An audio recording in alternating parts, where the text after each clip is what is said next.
Good evening. Thanks for joining us for KREM 2 News at 5. I'm Shannon Mowdy.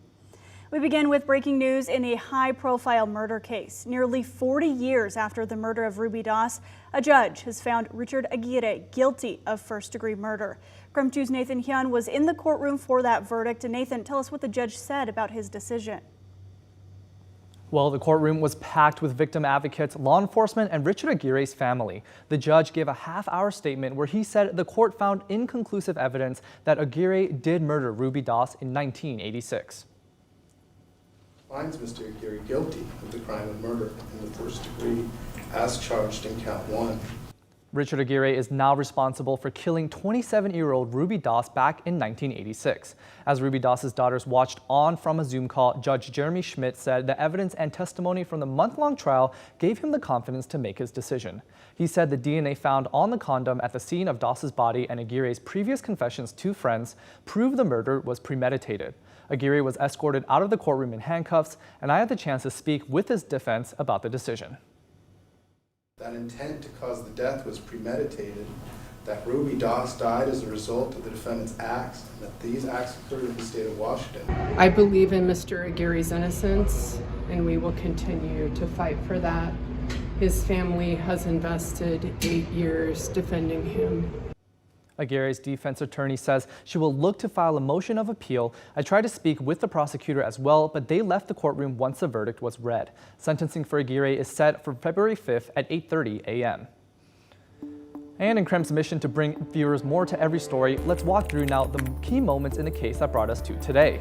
Before heading to the courthouse this afternoon, I put together a timeline of what's happened. Ruby Doss's body was near the Old Spokane Playfair horse track in 1986. For decades, investigators could not find a suspect in her death. That was until 2015 when investigators say a forensic scientist matched DNA on a condom found near the body of Ruby Doss to Richard Aguirre. 1 year later, in 2016, Aguirre was then charged with the 27-year-old's murder, but because of a lack of evidence, the charges were dropped in 2017. Aguirre would have been 19 years old at the time of Doss's death. Back in 1986, Aguirre was stationed at Fairchild. He was then with the Pasco Police Department from 1988 until 2014. Aguirre retired after being placed on leave from the department. Aguirre was charged with the rape in the Tri-Cities in 2014. Investigators say Doss and Aguirre had a sexual encounter that turned violent. In 2021, Aguirre first appeared in a Spokane County courtroom. Prosecutors believe they had enough evidence to convict Aguirre of first or second-degree murder. But it was declared a mistrial because the jury failed to reach a unanimous verdict. He's disappointed, that he wasn't acquitted, but he's very happy to be driving home. 2 years later, Aguirre is in the courtroom again, this time without a jury. Aguirre waived his right to a jury trial in October. That means this time around, the judge decides if Aguirre is responsible for Doss's death. The first day of trial, one of Doss's daughters took the stand as a witness. It's really hard,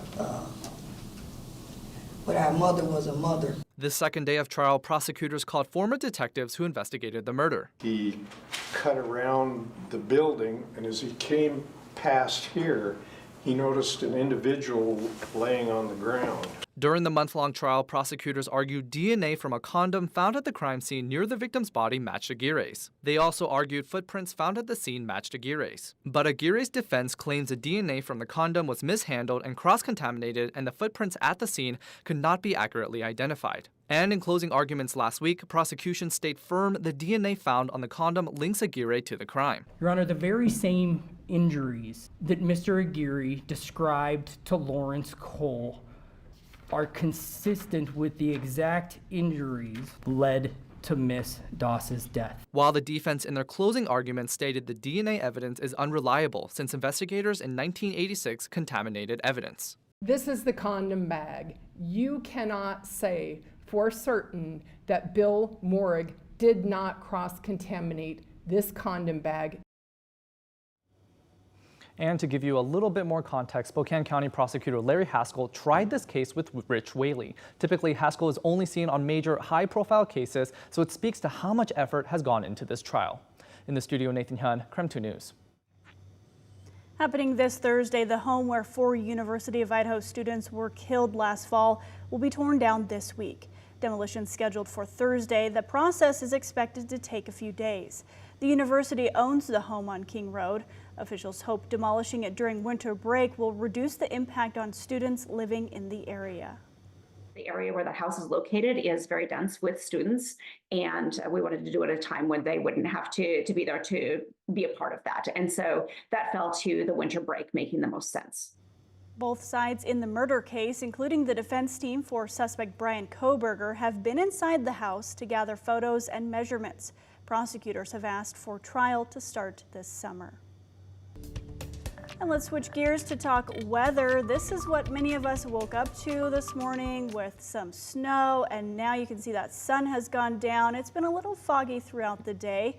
Let's turn to meteorologist Michelle Boss for what we can expect throughout the rest of the week. Michelle? Yeah, unfortunately, all the active weather was early this morning, and most of the freezing rain was out of here before 8 o'clock this morning. But things have been left kind of on a gray note for the rest of the day around the Spokane and Coeur d'Alene area. All is quiet across the inland northwest. We have a lot of gray skies, some fog in some spots, but otherwise dry weather. We're looking at some dense fog, at least at the Spokane airport, with visibilities below a quarter of a mile. Fortunately, right now temperatures are above freezing across most of the inland northwest, and visibility is not too bad elsewhere across the region. 5 miles at Felts Field in the Spokane Valley, just slightly reduced visibility in Deer Park and Sandpoint, but everywhere else probably seeing some low clouds, but not necessarily any dense fog out there. 33 in Spokane and Coeur d'Alene, 34 in Deer Park, still sitting in the mid-30s across much of central Washington, just under 40 in Lewiston, and 36 for both Pullman and Moscow. Should be quiet for the rest of the evening, but do expect temperatures to dip below freezing overnight, so we could be dealing with a little bit of freezing fog in spots. Watch out for that.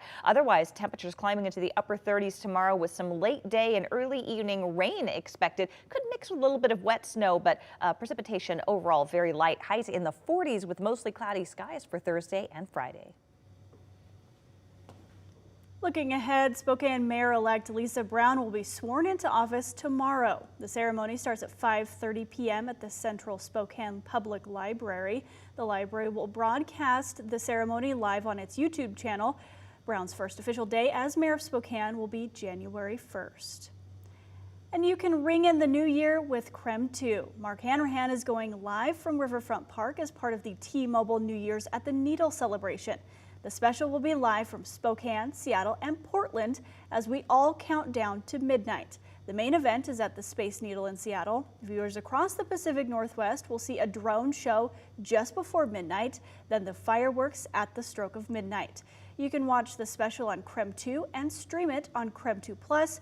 We hope you'll join us on New Year's Eve for the first ever regional celebration.